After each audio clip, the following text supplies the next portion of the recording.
पहला क्वेश्चन है, सौर ऊर्जा का अभिक्रिया का कारण क्या है? सौर ऊर्जा का अभिक्रिया का कारण क्या है? नाभिकीय संलयन। नाभिकीय संलयन हो गया। दूसरा क्वेश्चन है, द्रवित पेट्रोलियम गैस एलपीजी का प्रमुख घटक कौन सा होता है? एलपीजी बताए हुए हैं। खाना बनाने में बीपी बढ़ जाता है, B+P, ब्यूटेन और प्रोपेन, बी से ब्यूटेन, पी से प्रोपेन। एलपीजी का प्रमुख घटक कौन सा है? इसमें दोनों ऑप्शन दिया है, इसमें कौन सा चेक कराया है? ब्यूटेन चेक कराया, फर्स्ट वाला चेक कराया है। इसे याद होना चाहिए कि अगर दोनों ऑप्शन रहे तो बीपी से पहला बी से क्या जाएगा? ब्यूटेन आएगा, तो ब्यूटेन को सही करेंगे। ठीक है। अगला क्वेश्चन है, कुनैन किस पेड़ की छाल से निकाला जाता है? कुनैन की बात कर रहा है, कुनैन। आंसर पता है तो बोलो देख के, इधर मत देखो। किससे? कुनैन निकाला जाता है सिंकोना के पेड़ से। सिंकोना के पेड़ से निकाला जाता है। कुनैन का दवा किसमें काम आता है? ये मलेरिया में काम आता है। मलेरिया रोग में क्या होता है? जो आरबीसी होता है, रेड ब्लड सेल होता है, ये क्या होता है? नष्ट हो जाता है। क्या होता है? नष्ट हो जाता है। आरबीसी बनना बंद हो जाता है, नष्ट हो जाता है। ठीक है। तो पूछेगा कुनैन किस रोग के दवा है? मलेरिया का। और किससे निकाला जाता है? तो सिंकोना का एक वृक्ष है, सिंकोना का एक पेड़ है, सिंकोना के पेड़ का छाल से कुनैन दवा निकाला जाता है। पेड़ का छाल याद रखना है, सिंकोना पेड़ के छाल से कुनैन का दवा निकाला जाता है। पौधे में श्वसन क्रिया कब होती है? तो पौधे में श्वसन क्रिया दिन और रात दोनों समय होती है। पौधे में श्वसन क्रिया दिन और रात दोनों।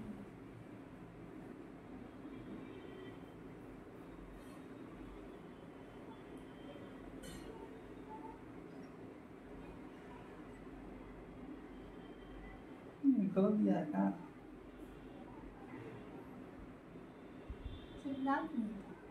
पौधे में शायद रात में होता है। ठीक है, ऐसा ऑप्शन देख लेना है। देखिए पौधा जो होता है, पौधा तो फोटोसिंथेसिस यानी प्रकाश संश्लेषण की क्रिया। ठीक है, प्रकाश संश्लेषण की क्रिया कब करता है? दिन में करता है, सूर्य के प्रकाश में। जब भी प्रकाश संश्लेषण की क्रिया करेगा सूर्य के प्रकाश में करेगा। इसमें क्या करेगा? जो CO2 जो हम लोग छोड़ते हैं वो पौधा क्या करेगा? लेगा, और हम लोग क्या देगा? O2 देगा। ऑक्सीजन को क्या बोलते हैं? O2 बोलते हैं। तो हम लोग क्या देगा? ऑक्सीजन देगा। तो प्रकाश संश्लेषण पूछता है क्वेश्चन कि प्रकाश संश्लेषण का उप उत्पाद क्या है? तो प्रकाश संश्लेषण जब पौधा करता है तो किस चीज का उत्पादन करता है? ऑक्सीजन का। तो क्वेश्चन पूछता है प्रकाश संश्लेषण का उप उत्पाद क्या है? ऑक्सीजन है। और जो श्वसन की क्रिया है, श्वसन की जो क्रिया है, तो जिस प्रकार मनुष्य सांस लेता है तो कार्बन डाइऑक्साइड को छोड़ता है और ऑक्सीजन बाहर लेता है, तो श्वसन की क्रिया में भी पौधा क्या करता है? ऑक्सीजन को लेता है और कार्बन डाइऑक्साइड को छोड़ता है। तो दोनों में अंतर है, प्रकाश संश्लेषण और श्वसन। ये हमेशा कब होता है? रात में होता है। लेकिन यहाँ पे ऑप्शन दिया हुआ है दिन और रात। ऑप्शन क्या दिया हुआ है? दिन और रात। और दिन और रात को चेक किया गया है। ठीक है। तो कुछ ऐसे पौधे कहीं होंगे जो दिन और रात दोनों में करते होंगे। ठीक है। चलिए अगला क्वेश्चन है, ओजोन ह्रास गैस के लिए उत्तरदायी गैस कौन सा है? ओजोन जो गैस है, ओजोन जो लेयर है, ओजोन का कल ही बताया था, O3 इसका फॉर्मूला होता है, जिसमें ऑक्सीजन का कितने मोलिक्यूल है? 3 मोलिक्यूल ऑक्सीजन का। 3 गो ऑक्सीजन मिलके एक साथ, इसे 2 गो ऑक्सीजन मिला, ऑक्सीजन मिलकर क्या O2 बनाया, तीन गो ऑक्सीजन गैस हो गया। ठीक है। O3 3 गो ऑक्सीजन मिल गया, ठीक है, बनाएगा O3 बनाएगा। इसी को क्या बोलते हैं? O3 को बोलेंगे ओजोन गैस, जो हमको पराबैंगनी किरण यानी अल्ट्रा वायलेट रे से हमको बचाता है। सूर्य क्या करता है? सूर्य से पराबैंगनी किरण भी निकलता है, जो हमारे स्किन यानी हमारे चमड़े के लिए वो हानिकारक होता है, स्किन कैंसर भी कर सकता है। ठीक है। तो वो 3 जो है किसके द्वारा होता है? तो फ्रिज से निकलता है क्लोरोफ्लोरोकार्बन। क्या निकलता है? क्लोरो CFC इसको बोलते हैं। C से क्लोरो, F से फ्लोरो, फिर C से कार्बन, CFC। वीडियो फ्रेश आ रहा है? तो क्लोरोफ्लोरोकार्बन कहाँ से निकलता है? फ्रिज से निकलता है। और इसी क्लोरोफ्लोरोकार्बन के कारण जो ओजोन जो लेयर बना हुआ है इसमें छेद हो जाता है। ठीक है।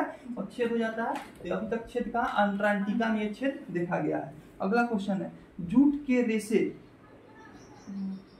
नहीं चेक किए 6 नंबर। जूट के रेशे पौधे के किस भाग से प्राप्त किया जाता है? चेक किए 6 नंबर तुम? किए हैं लेकिन नहीं बनाए थे तो रेड पेन से बनाया। हाँ, हम नहीं बनाए थे तो रेड पेन से बनाया आंसर। रेड पेन से तो टिक मारने के लिए बोले थे। तो चलो, जूट के रेशे पौधे के किस भाग से? जूट का रेशा, जो जूट का जो पौधा होता है, हम लोग गाँव में जब बचपन में थे तो देखते थे कि बारिश जहाँ ज्यादा पानी लगा होता था वहां पे जूट का पौधा उगता था, ठीक है। तो जूट का रेशा कहाँ से प्राप्त किया जाता है, तो इसका जो जड़ होता है इसके ऊपर एक लेयर होता था, ठीक है। इसके ऊपर जो जूट जिसका तना होता था, जड़ जो होता था, उसका एक लेयर होता था, ठीक है। उसको पानी में भिंगा के उसके लेयर को बाहर निकाला जाता था, ठीक है। तो इसी से जूट तैयार किया, तो इसी से पटुआ तैयार किया जाता था, ठीक है। तो क्वेश्चन क्या है, जूट के रेशे पौधे के किस भाग से प्राप्त किया जाता है, तो तना से। किस भाग से प्राप्त किया जाता है, तना से। अगला क्वेश्चन है, रुधिर की नाड़ी की दर किससे मापते हैं, रुधिर की नाड़ी की दर किससे मापते हैं, धमनी से। किससे मापते हैं, धमनी से। धमनी।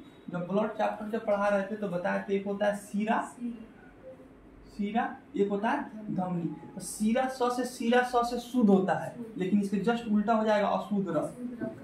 अशुद्ध रक्त। सीरा में कौन सा रक्त होता है, अशुद्ध, यानी इम्प्योर ब्लड किसमें होगा, सीरा में। अब प्योर ब्लड किसमें होगा, धमनी में होगा। प्योर ब्लड किसमें होगा, धमनी में होगा प्योर ब्लड, ठीक है। प्योर ब्लड का मतलब क्या हो गया, जैसे हमारे मान लीजिए कि यहाँ पे कोई ब्लड है, तो यहाँ पे ब्लड जैसे यहाँ के कोशिका में ब्लड जाएगा, सबसे पहले कोशिका के माइक्रोकॉन्ड्रिया में जाएगा, माइक्रोकॉन्ड्रिया में जाएगा और 36 एटीपी का निर्माण करेगा, 36 एटीपी का निर्माण करेगा। यानी ये एटीपी क्या है, ये एक भोजन समझ लीजिए, जो हमारा कोशिका है, सेल है, उसका भोजन है। ब्लड को हर कोशिका में जाना है, ब्लड को हर कोशिका में जाना है। अब माइक्रोकॉन्ड्रिया में जो ब्लड में क्या होता है, ऑक्सीजन होता है, ब्लड में क्या होगा, ऑक्सीजन। तो माइक्रोकॉन्ड्रिया उस ऑक्सीजन के सहयोग से क्या करेगा, अपना खाना बनाएगा। माइक्रोकॉन्ड्रिया क्या करेगा, जो सेल में जो माइक्रोकॉन्ड्रिया है वो अपना क्या करेगा, खाना बनाएगा। अब खाना जब बनाएगा तो ऑक्सीजन का यूज कर लेगा, ऑक्सीजन का यूज करके कार्बन डाइऑक्साइड छोड़ेगा। तो फिर वो इम्प्योर ब्लड, ये जो सीरा है, इसके थ्रू जो इम्प्योर ब्लड है, इम्प्योर ब्लड का मतलब क्या है, जो माइक्रोकॉन्ड्रिया जो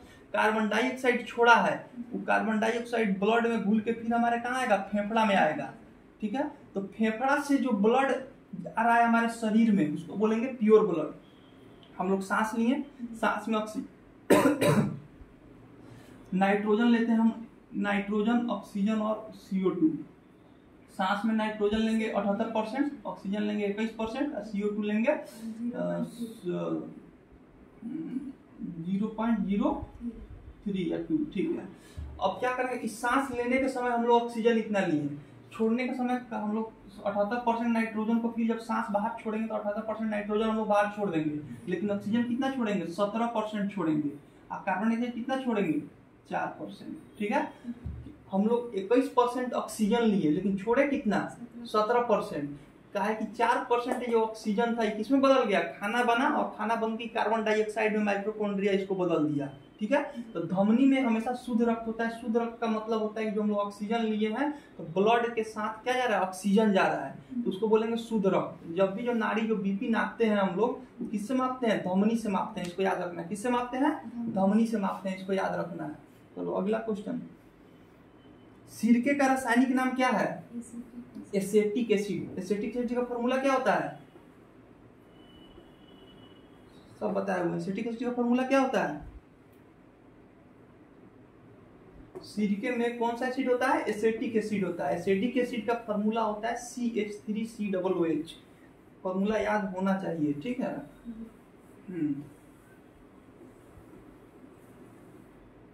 एसेटिक एसिड,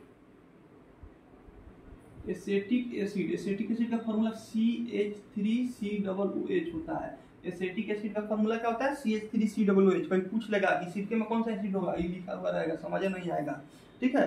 तो सिरके एसेटिक एसिड का फॉर्मूला होता है CH3COOH। Sulphuric acid, sulphuric acid का क्या होता है, H2SO4। जो इंपॉर्टेंट है वो याद होना चाहिए। हाइड्रोक्लोरिक एसिड का HCl होता है, ठीक है। हाइड्रोक्लोरिक एसिड का HCl होता है। नाइट्रिक एसिड का HNO3 होता है, HNO3 नाइट्रिक एसिड का होता है। एक्वा रेजिया में HCl प्लस नाइट्रिक एसिड होता है, HNO3 किस अनुपात में होता है, 3:1 में होता है। एक्वा रेजिया, सोना को इसी से शुद्ध किया जाता है। सोना को शुद्धिकरण में नाइट्रिक एसिड लिया जाता है। पूछेगा सोना किस चीज में गलता है, सोना को किसी एसिड में डाल देंगे नहीं गलेगा जब तक एक्वा रेजिया, इसी का नाम है एक्वा रेजिया। एक्वा रेजिया, इसी को बोलते हैं अम्लराज। अम्लराज हिंदी में बोलते हैं अम्लराज। इसको नहीं मालूम है तो लिख लेना, एक्वा रेजिया का मतलब होता है अम्लराज। और एक्वा रेजिया में 3 HCl और HNO3 3:1 में होता है, इसको लिख लेना है कॉपी में, ठीक है। सोना को इसी में गलाया जाता है, इसी में शुद्ध किया जाता है। अगला क्वेश्चन है, कैंसर के उपचार के लिए उत्कृष्ट गैस कौन सी होती है, रेडॉन। रेडॉन गैस होती है, रेडॉन। कैंसर के उपचार में रेडॉन गैस। ठीक है। उत्कृष्ट गैस कल ही बताए थे कि krypton, xenon, radon, krypton, hydrogen, helium, hydrogen, krypton, radon, xenon, ऐसे सात जो गैस होते हैं उत्कृष्ट गैस होते हैं, ठीक है। पीरियोडिक टेबल में देख लेना है, क्रिप्टन, जेनॉन, रेडॉन, ऐसे सातों गैस होते हैं। तो जो सब वायुमंडल में सबसे अधिक मात्रा में पाए जाने वाली अक्रिय गैस, अक्रिय क्यों इसको बोलते हैं ये भी बताया हुआ है केमिस्ट्री में कि क्योंकि इसके बाहरी सेल में 8 वो इलेक्ट्रॉन इसमें रहता है, 8 या 2, ठीक है। जब बताया है कि जब बाहरी सेल में डुएट या ऑक्टेट या तो 2 इलेक्ट्रॉन रहना चाहिए या कितना रहना चाहिए, 8 वो रहना चाहिए। जब कमी होता है इससे अगर कम हो जाएगा तो किस चीज, मान लीजिए सोडियम है, सोडियम में कितना है 11 नंबर पे सोडियम आता है परमाणु का नाम। तो जब इसका इलेक्ट्रॉनिक विन्यास लिखेंगे तो 2, 8 लिखेंगे और 1 लिखेंगे। तो बाहरी कक्ष में कितना इलेक्ट्रॉन है, 1 है।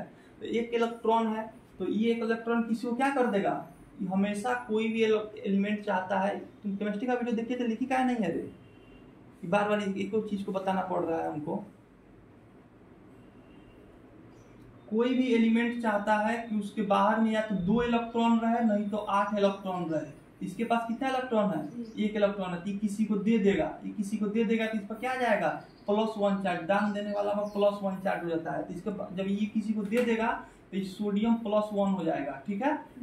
ये को देगा तो +1, 2 को देगा तो +2 हो जाएगा, ठीक है। ये को लेगा अगर कोई मेटल हमेशा +1 में होते हैं, क्यों, क्योंकि मेटल हमेशा देते हैं। लेकिन जो ये स्ट्रेंजर जो गैस होता है, अक्रिय गैस होता है, इसके पहले से ही बाहरी कक्ष में या तो 2 होता है नहीं तो 8 होता है। किसी से अभिक्रिया नहीं करता है। सोडियम है, किसी ना किसी से अभिक्रिया करेगा तभी ना किसी को देगा। हाँ, तो इसको किसी से अभिक्रिया करने का जरूरत नहीं है, पहले से इसमें डुएट और ऑक्टेट इसके बाहरी इलेक्ट्रॉन में पहले से है।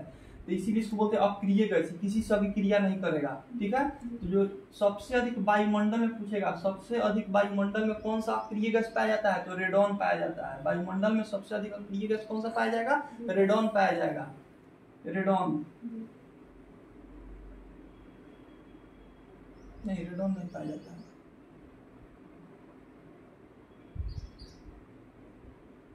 क्रिप्टन, जेनॉन, रेडॉन कंफर्म इसमें नहीं है, याद नहीं आ रहा, ठीक है। इसका कौन सा आंसर सही हुआ है, कौन सा क्वेश्चन है,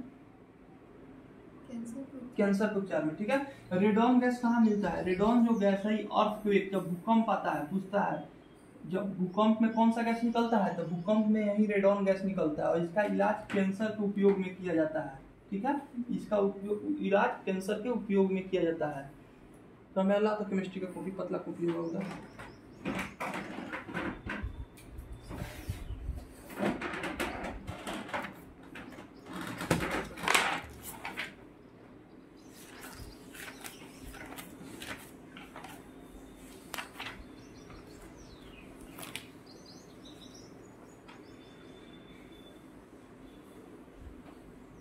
आर्गन होता है, आर्गन, आर्गन भी अक्रिय गैस है।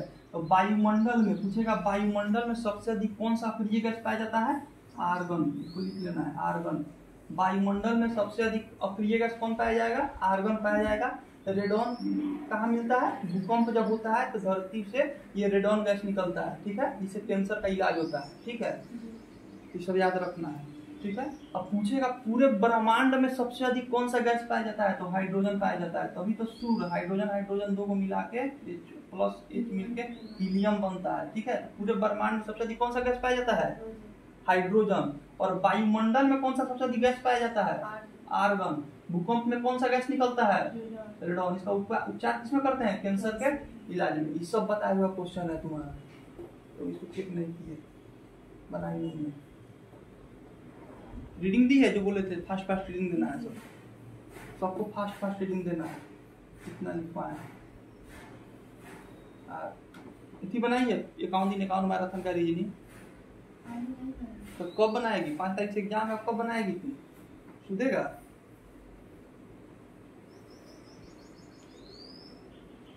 अगला क्वेश्चन है, आवृत्ति की इकाई क्या होती है, आवृत्ति को किससे मापते हैं, ACR हर्ट्ज से मापते हैं। आवृत्ति को किससे मापते हैं, हर्ट्ज से मापते हैं। RMS मान AC परिपथों में कौन मापता है, ठीक है। RMS का मान AC परिपथ में कौन मापेगा, AC मीटर मापेगा। कौन सा मापेगा, AC मीटर मापेगा। ठीक है, इसको याद, वीडियो फिर आ रहा है। अगला क्वेश्चन है, मोटर कार में धुएं से मानसिक रोग किस तत्व के निकलने के कारण होता है? मानसिक रोग मतलब दिमागी रोग से मोटर कार के धुएं में क्या हो जाएगा? CO2 भी निकलता है, कार्बन मोनोऑक्साइड, मोनो मतलब एक होता है और डाई मतलब दो हो गया, ठीक है, इसको याद रखना है। CO मोनो मतलब एक, डाई मतलब दो, ट्राई मतलब तीन। मोनो मतलब क्या होता है? एक, डाई मतलब दो, ट्राई मतलब तीन।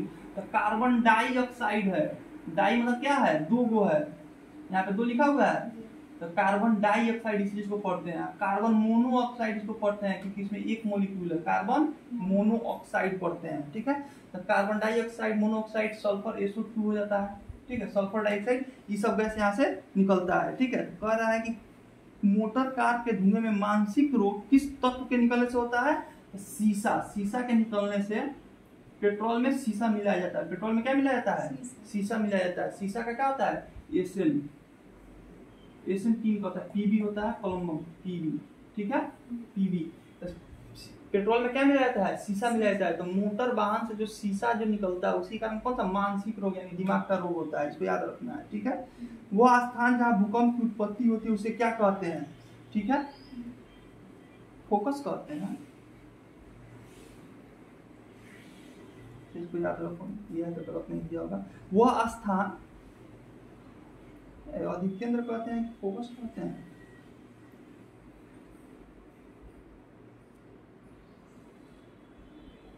तो बाद में देखेंगे। पक्षियों को उड़ने से रोकने की प्रक्रिया को क्या कहते हैं? ब्रेलिंग कहते हैं। पक्षियों को उड़ने से रोकने की प्रक्रिया, पक्षियों को उड़ने से रोकने की प्रक्रिया को क्या कहते हैं? ब्रेलिंग कहते हैं, इसको याद रखना है डायरेक्ट, ठीक है। उंगली के नाखून में विद्यमान प्रोटीन क्या कहलाता है? तो कैरोटीन, ग्लोबिन चेक किया है, ग्लोबिन तो अनाज में होता है, इनमें से कोई नहीं होगा, ठीक है। उंगली के नाखून में कौन सा होता है? केराटिन प्रोटीन होता है, ठीक है। गैसीपियस जाति किसका साधारण नाम है? रुई का नाम है, इंपॉर्टेंट नहीं है। हिबिस्कस जाति किसका साधारण नाम है? मेस्टा का। तनी मोबाइल कनेक्ट करो तो नेट पूछो तो, उसको कनेक्ट करो ना, वाईफाई, वीडियो नहीं ना काटी है, वाईफाई कनेक्ट करो, उसमें भैया का वाईफाई कनेक्ट हो जाएगा।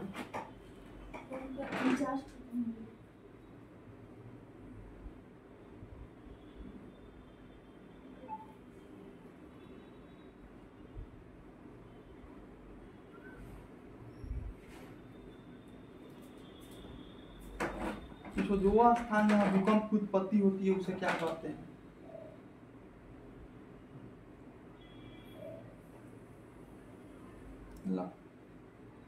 मोबाइल नहीं लाइए तो उसमें लाओ ना।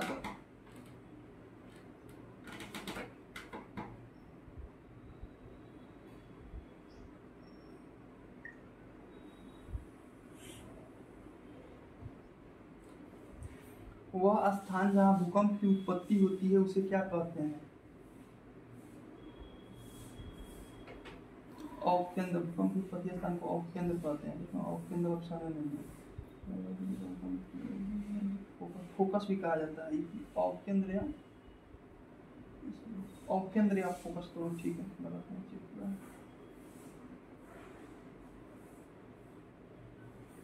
उंगली के नाखून में कौन सा प्रोटीन होता है?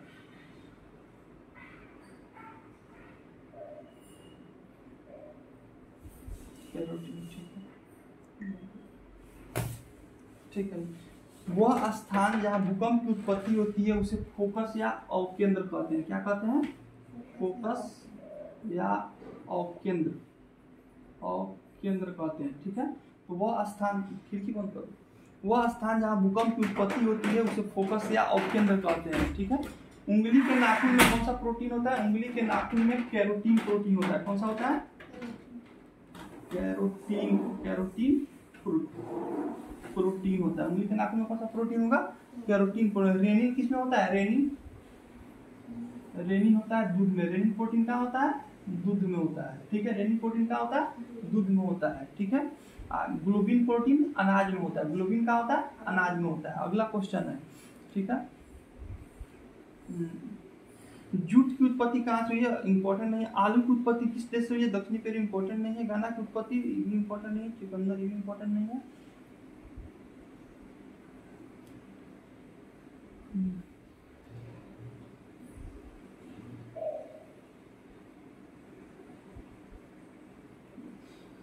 मानव मस्तिष्क का वजन कितना होता है, 1.5 kg होता है। ठीक है, मानव मस्तिष्क का वजन 1.5 kg होता है।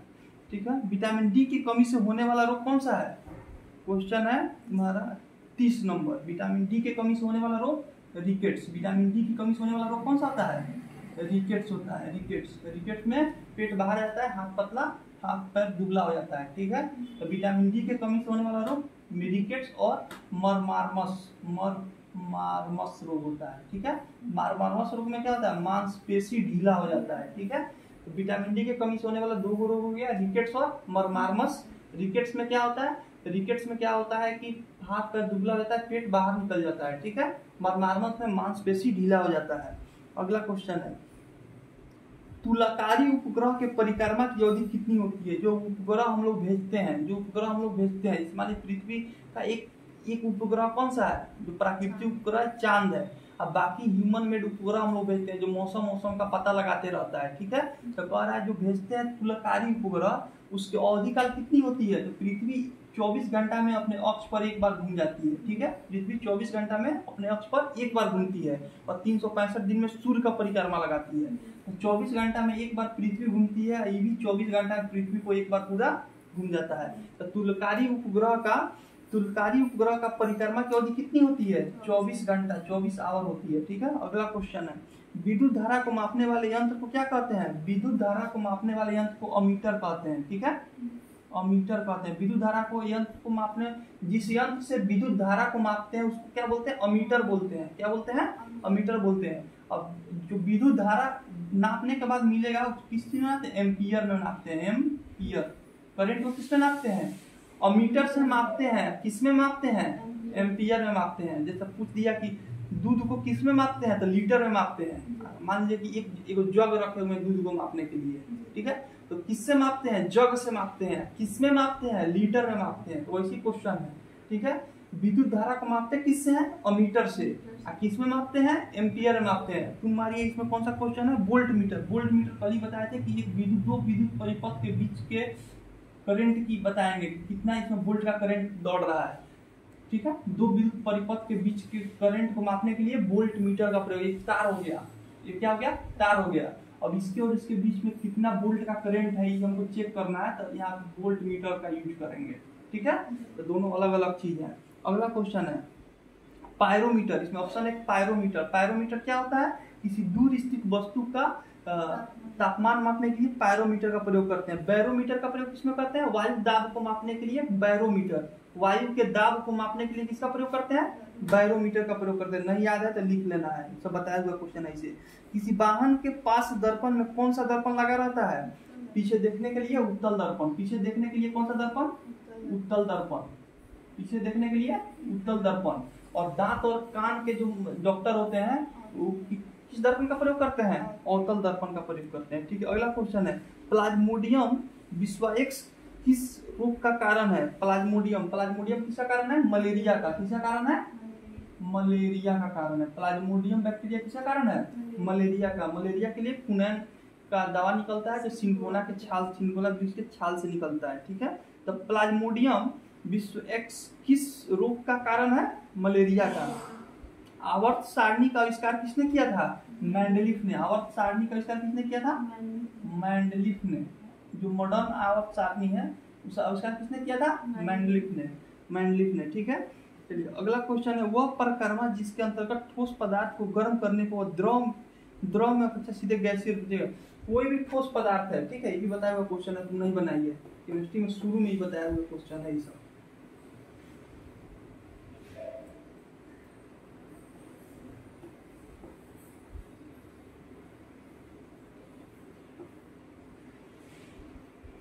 कोई ठोस पदार्थ है, मान लीजिए कोई ठोस पदार्थ है, ठोस है, ये हो गया द्रव हो गया, ये हो गया गैस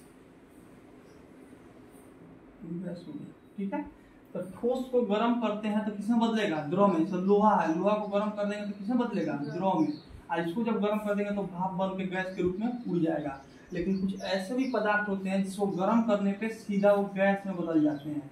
वही क्वेश्चन पूछ रहा है, वैसे पदार्थ जिसको गर्म करने पर सीधा गैस में बदल जाते हैं क्या बोलते हैं? ऊर्ध्वपातन बोलते हैं। ऊर्ध्वपातन, ऊर्ध्वपातन इसको बोलते हैं। ठीक है, ऊर्ध्व मतलब डायरेक्ट उड़ के गैस में बदल गया। ठीक है, इसको ट्रिक से याद रखना है। ऊर्ध्वपातन मतलब ठोस कोई पदार्थ है, मान लीजिए कपूर हो गया, मान लीजिए कपूर हो गया, जब कपूर को जलाते हैं तो पानी बनता है, तो सीधे जल जाता है, गैस बन के उड़ जाता है। तो कपूर हो गया, नेफ्थिलीन हो गया, नेफ्थिलीन, नेफ्थिलीन। ठीक है, तो एग्जांपल याद रखना है। ठोस डायरेक्ट गैस में बदल, इसे ठोस को गर्म करेंगे तो द्रव में बदल। मान लीजिए बर्फ है, बर्फ को गर्म करेंगे तो पहले पानी में बदलेगा, पानी को और गर्म करेंगे तो भाप बन के उड़ेगा। लेकिन ऐसे भी कुछ पदार्थ हैं जो ठोस रहते हैं, डायरेक्ट गैस में बदल जाते हैं, उसको ऊर्ध्वपातन प्रक्रिया बोलते हैं। इसका एग्जांपल हो गया कपूर और नेफ्थलीन, इसका एग्जांपल हो गया। ठीक है, क्या नहीं बनाइए इसको। ऑस्टियोसाइट्स किस अंग में पाया जाता है? ऑस्टियोसाइट्स, ऑस्टियोसाइट्स अस्थि, अस्थि, अस्थि, अस्थि, अस्थि मतलब क्या होता है? हड्डी होता है, हड्डी होता है। हड्डी का अध्ययन क्या बोलते हैं? ऑस्टियोलॉजी, ऑस्टियोलॉजी बोलते हैं। लॉजी मतलब क्या होता है? अध्ययन। ठीक है, तो हड्डी का अध्ययन को क्या बोलते हैं? ऑस्टियोलॉजी। तो ऑस्टियोसाइट्स पूछा है तो अस्थि हो जाएगा। निम्न में से कौन सी अक्रिय गैस यौगिक बना सकती है? कौन सी अक्रिय गैस? हीलियम। हीलियम जो अक्रिय गैस है क्या बना सकती है? यौगिक बना सकती है। अभी अक्रिय गैस के बारे में बताया ना, xenon, krypton, radon, argon, hydrogen, helium क्या है? अक्रिय गैस है। क्या बना सकता है? यौगिक बना सकता है, किसी के साथ रिएक्ट कर सकता है किसी विषम परिस्थिति में। तो वही क्वेश्चन पूछ रहा है, निम्न में से कौन सी अक्रिय गैस यौगिक बना सकती है? कौन सी अक्रिय गैस? हीलियम यौगिक बना सकती है। सबसे हल्की पदार्थ कौन सी होती है? सबसे हल्की पदार्थ होती है हीलियम। क्या होती है? हीलियम। सबसे हल्की पदार्थ पूछा है, नहीं कि मेटल धातु पूछा है। सबसे हल्की धातु पूछेगा तो क्या हो जाएगा? लिथियम। सबसे हल्की धातु लिथियम हो जाएगा। और सबसे हल्की पदार्थ क्या होता है? हीलियम। इसीलिए जो बैलून के गुब्बारे होते हैं उसमें हीलियम गैस भरा जाता है, उसको छोड़ देने पर उड़ जाता है, इतना हल्का रहता है कि उड़ जाता है। अगला क्वेश्चन है, कोशिका में को पचाने वाले थैली कौन सी होती है? लाइसोसोम होती है। कौन सी होती है? लाइसोसोम। लाइसोसोम कोशिका को पचाने वाली क्या होती है? लाइसोसोम होती है। ठीक है, लाइसोसोम में टाइलिन पाया जाता है। इसमें क्या पाया जाता है? टाइलिन, टाइलिन, टाइलिन पाया जाता है। और टाइलिन क्या होता है? जब फट जाएगा तो कोशिका क्या करेगा? मार देगा। जीवाणु का क्या करता है? भक्षण करता है। ठीक है, एक होता है राइबोसोम। से क्या होता है? राइबोसोम। राइबोसोम को क्या कहते हैं? कोशिकांगों का कोशिका कहते हैं। राइबोसोम को क्या कहते हैं? कल ही बताए थे, कोशिकांगों का कोशिका कहते हैं। इसका दूसरा नाम भी क्या है? Pallid particle. ये बहुत छोटा होता है। राइबोसोम क्या होता है? बहुत छोटा, इसीलिए कोशिकांगों का कोशिका कहते हैं। ठीक है, और लाइसोसोम क्या होता है? जीवाणु का भक्षण करता है। तो कह रहा है क्या क्वेश्चन, निम्न में से कौन सी, क्या क्वेश्चन कह रहा है? कोशिका को पचाने के लिए कौन सी थैली का प्रयोग करते हैं? लाइसोसोम का प्रयोग करते हैं। दूध से दही स्खलित करने वाला एंजाइम कौन सा होता है? रेनिन होता है। कौन सा होता है? रेनिन। दूध में कौन सा एंजाइम होता है? प्रोटीन। रेनिन। दूध में कौन सा प्रोटीन होता है? अभी बताया है, कौन सा होता है? रेनिन होता है। ठीक है, रेनिन प्रोटीन दूध में होता है। ठीक है, और लेक्टोज भी होता है। दूध में क्या होता है? लेक्टोज भी होता है। लेक्टोज भी क्या होता है? दूध में होता है। और दूध से दही बनाने वाला बैक्टीरिया को इसलिए लेक्टोबेसिलस कहते हैं। ठीक है, क्योंकि लेक्टोज भी प्रोटीन होता है और रेनिन भी प्रोटीन होता है। ठीक है,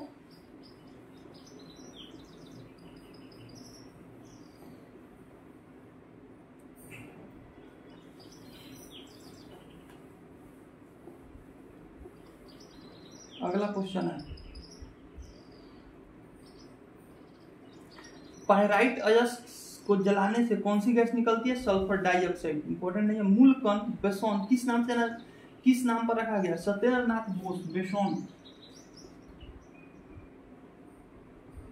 बेसोन लिखा हुआ है। बोसोन, बोसोन एक मूल कण है। कि किसके नाम पर रखा गया? सत्येंद्र नाथ बोस। किसके नाम पर रखा गया है? सत्येंद्र नाथ बोस। इसका नाम है हिग्स बोसोन। इसका पूरा नाम क्या है? Higgs boson. Higgs boson. Higgs boson. इसको क्या बोलते हैं? गॉड पार्टिकल बोलते हैं। गॉड पार्टिकल, साइंटिस्ट ने इसका नाम क्या दिया है? God particle. ऐसा कहा जाता है कि पृथ्वी की उत्पत्ति हिग्स बोसॉन से ही हुई थी। ठीक है, पृथ्वी की उत्पत्ति किससे हुई थी? याद है, पूछ दिया। गॉड पार्टिकल किसे बोलते हैं? हिग्स बोसॉन को। दो साइंटिस्ट थे, सत्येंद्रनाथ बोस और एक हिग्स नाम के साइंटिस्ट थे। दोनों के नाम पे इसका नाम बोसॉन दिया गया, हिग्स बोसॉन दिया गया। ठीक है, तो हिग्स बोसॉन सत्येंद्रनाथ बोस के नाम पर दिया गया है। ठीक है, अगला क्वेश्चन है, रॉटजन ने किसकी खोज की थी? एक्सरे की खोज रॉटजन ने की थी। ठीक है, कल बताया। जब क्लोरीन के साथ अधिक अमोनिया अभिक्रिया करती है तो कौन सी गैस निकलती है? Cl। और अमोनिया का होता है NH3। अमोनिया कितना होता है? NH3। तो क्लोरीन के साथ जब अभिक्रिया करेगी तो कौन सी गैस निकलेगी इसमें से? नाइट्रोजन दिया है क्या? नाइट्रोजन। कौन सा निकलेगा? नाइट्रोजन गैस निकलेगा। ठीक है, इंपॉर्टेंट नहीं है लेकिन देख लेना है। जब क्लोरीन के साथ अधिक अमोनिया अभिक्रिया करे तो कौन सी गैस निकलती है? नाइट्रोजन। अगला क्वेश्चन है, बल की परिभाषा न्यूटन के किस नियम से प्राप्त होती है? तृतीय चेक हुआ है इसमें। बल की परिभाषा न्यूटन के प्रथम नियम से होता है। ठीक है, फर्स्ट नियम से न्यूटन का पहला नियम से बल का परिभाषा। ठीक है, और सेकंड नियम से F इक्वल टू फादर इक्वल टू माँ, इससे बल का व्यंजक प्राप्त होता है, बल का व्यंजक। और तृतीय नियम से रॉकेट उड़ता है, इसको एक्शन रिएक्शन कहते हैं। ठीक है, जितना किसी चीज पर बल लगाएंगे सामने वाला चीज कहीं से गेंद को इसको मारे, इधर से बल लगा दीवार से, गेंद उछल के इधर आएगी, इसको एक्शन रिएक्शन फोर्स कहते हैं। और इसी के सिद्धांत पर रॉकेट उड़ता है। तो रॉकेट अगर न्यूटन का तीसरे नियम नहीं दिया रहेगा तो संवेग संरक्षण दिया रहता है, संवेग संरक्षण का नियम। ठीक है, इसी को संवेग संरक्षण का नियम बोलते हैं। तो पहले नियम से बल की परिभाषा, पहले नियम से बल का व्यंजक, दूसरे नियम से मिलता है। ठीक है, गलत चेक हुआ है इसमें, प्रथम नियम होगा। ध्वनि के न्यूनतम तीव्रता जो मानव कान तक जा सकती है। ठीक है, जब ध्वनि उस दिन बताए थे 20 हर्ट्ज, 0 से 20 हर्ट्ज, 20 हर्ट्ज से 20,000 हर्ट्ज, 20,000 हर्ट्ज और 20,000 हर्ट्ज से ऊपर। ठीक है, तो 0 से जो 20 हर्ट्ज का ध्वनि होता है इसको अश्रव तरंग कहते हैं। अश्रव तरंग, जो सुना नहीं जा सकता, मनुष्य नहीं सुन सकता है। मनुष्य किसको सुन सकता है? 20 से 20,000 हर्ट्ज को, इसको श्रव तरंग कहते हैं कि मनुष्य इसको सुन सकता है। और इसको 20,000 हर्ट्ज से ऊपर को पाराश्रव कहते हैं, पाराश्रव कहते हैं, यानी अल्ट्रासोनिक वेव्स कहते हैं, अल्ट्रासोनिक साउंड कहते हैं। ठीक है, तो कह रहा है क्या क्वेश्चन कह रहा है? क्वेश्चन कह रहा है ध्वनि की न्यूनतम तीव्रता मनुष्य जो कान सुन सकता है, सबसे न्यूनतम मनुष्य कौन सुन सकता है? हाँ, तो 20 से सबसे न्यूनतम 20 सुन सकता है, अधिक से अधिक कितना सुन सकता है? 20,000। तो न्यूनतम पूछा था कितना हो जाएगा? 20। जो 20 से 20,000 जो 0 से जो 20 हर्ट्ज का ध्वनि है, बहुत बड़े आकार के ध्वनि से, तो बहुत बड़ा कोई घंटी हो गया, उसको एक बार जोर से मार दिए, जो सन करके जो आवाज निकलता है वही होता है 0 से 20,000 हर्ट्ज, जिसको अश्रव तरंग। ठीक है, और जो 20,000 से ऊपर का जो तरंग होता है वो हम लोग नहीं सुन सकते हैं। कौन सुनता है? कुत्ता बिल्ली सुनता है। कौन सुनता है? कुत्ता बिल्ली गाय भैंसी जानवर जो होता है, सांप ये सभी सुनता है। ठीक है, तो हम लोग कहाँ से कहाँ तक सुन सकते हैं? 20 से 20,000 हर्ट्ज। इसका प्रयोग भी क्या? अल्ट्रासोनिक का कहाँ होता है? अल्ट्रासाउंड होता है, अल्ट्रासाउंड होता है, उसी में इसका प्रयोग करता है। ठीक है, 20,000 हर्ट्ज से ऊपर की ध्वनि का प्रयोग अल्ट्रासाउंड में किया जाता है। ठीक है, पूछ सकता है कि बच्चा का जांच करने के लिए कौन साउंड का प्रयोग किया जाता है? अल्ट्रासाउंड का प्रयोग किया जाता है, यानी हिंदी में पाराश्रव तरंग लिखा रहेगा। ठीक है, इंग्लिश नहीं मालूम है तो हिंदी लिख लेना है। अगला क्वेश्चन है, चावल की उत्पत्ति नहीं पूछेगा, मागा की उत्पत्ति नहीं पूछेगा, गेहूं की उत्पत्ति, चीनी की उत्पत्ति नहीं पूछेगा, अरहर की उत्पत्ति, सोयाबीन की उत्पत्ति, मूंगफली, सरसों, नारियल, सूरजमुखी, इधर से चलिए। फलेरिया रोग किसके कारण होता है? क्वेश्चन 28 नंबर, फलेरिया रोग, फलेरिया रोग किसके कारण होता है? कृमि के कारण होता है। किसके कारण होता है? फंगस के कारण फलेरिया रोग होता है। ठीक है, इसको बोनक्रेफ्टाई नामक एक कृमि होता है। ठीक है, बोनक्रेफ्टाई नाम बायोलॉजी में बताए हुए हैं। ठीक है, तो फलेरिया रोग इसमें क्रीम फंगस होने वाला रोग होता है। इसका प्रॉब्लम होता है गंजा दामाद खाए फ्रूट, गंजा दामाद खाए फ्रूट, गंजापन हो गया, दाद खाद खुजली हो गया। ठीक है, ये क्या होता है? फलेरिया रोग हो गया। सब किसके कारण होता है? फंगस यानी कृमि के कारण होता है। ठीक है, और इसमें जैसे गंजापन होता है टेनिया कैप्टिस के कारण गंजापन होता है। टेनिया कैप्टिस नामक कृमि के कारण क्या होता है? गंजापन होता है। हाथी पाँव जो होता है टेनिया पेडिस के कारण होता है। हाथी पाँव सब बताया हुआ क्वेश्चन है। टेनिया पेडिस के कारण हाथी जैसा पाँव हो जाता है फूल के। ठीक है, तो गंजापन टेनिया कैप्टिस, हाथी पाँव टेनिया पेडिस के कारण होता है। फलेरिया रोग होता है ब्रोंकाइटिस नामक कृमि के कारण होता है। सब किससे होता है? फंगस यानी कवक से होने वाला ये सब बीमारी है। सब बताया हुआ क्वेश्चन है। चलिए अगला क्वेश्चन है।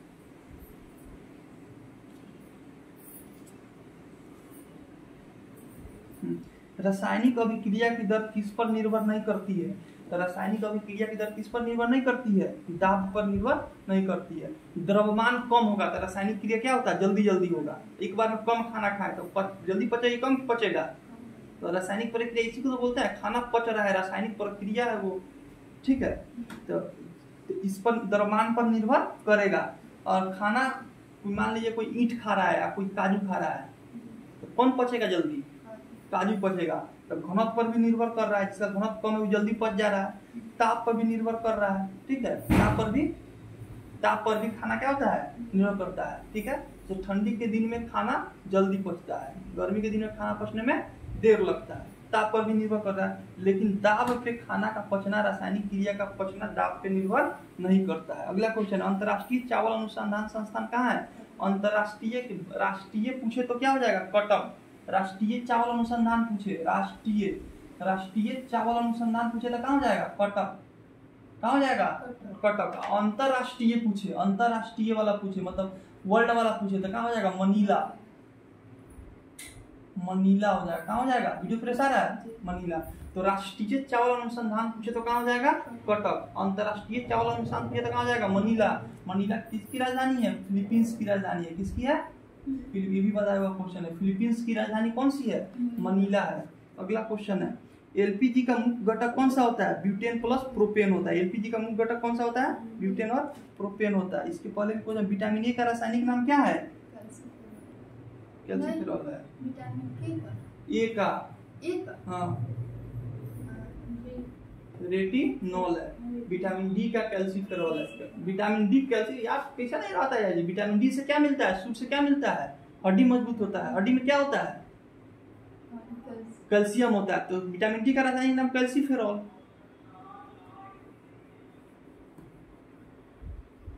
याद करो तो अपने से ट्रिक बनाओ कुछ उसका, तुमको अपना याद रहे।